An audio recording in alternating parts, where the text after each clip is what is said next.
New Year's Eve is just a few sleeps away, and while it might be a cold one, tens of thousands are going to be heading out onto places like right here on King Street West to enjoy Toronto after dark. Now, our nightlife industry brings in hundreds of millions of dollars a year, though there's no body which oversees the massive industry. Now, in cities like Amsterdam, Paris, London, they have what's called a night mayor.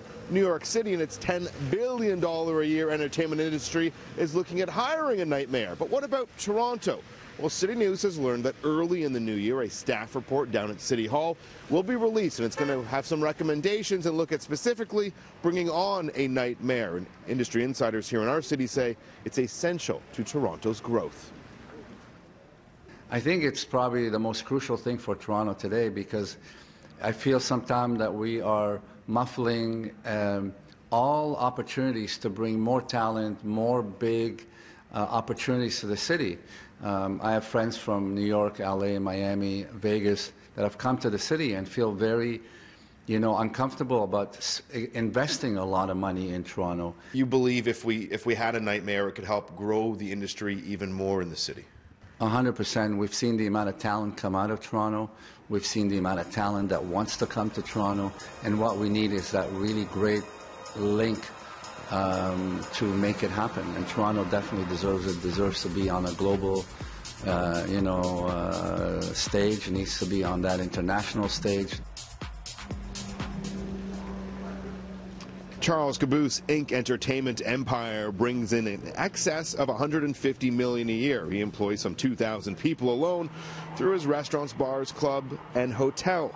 Entertainment in Toronto, suffice it to say, is big business. Today, Mayor John Tory's office responded with this statement saying, Mayor Tory is always open to exploring new ideas that could help make our city more livable, affordable, and functional. A report on this specific idea is expected in 2018, and the mayor looks forward to reviewing any recommendations that city staff make in that report. Night mayors have been put in place in other cities in part to act as a bridge between businesses and policymakers.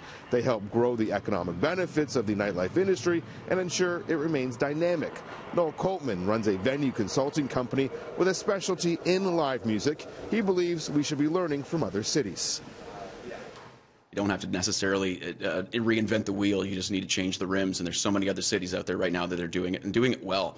So it's not like we even need to start from scratch. We can find out all of the good things and the positives that these cities are taking from this night mayor idea, and also just be able to adapt it a little bit so it's more a little comprehensive for Toronto itself. If we were to move forward with the idea of a night mayor, how do we pick one? How do we vote one? What are your thoughts there?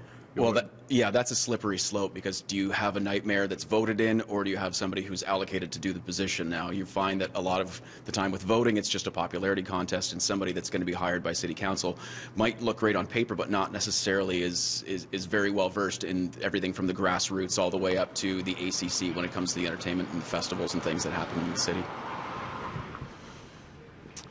Along with that staff report we mentioned coming in the new year, some members of council will also be meeting with reps from both Amsterdam and Paris to discuss how their night mayor program works.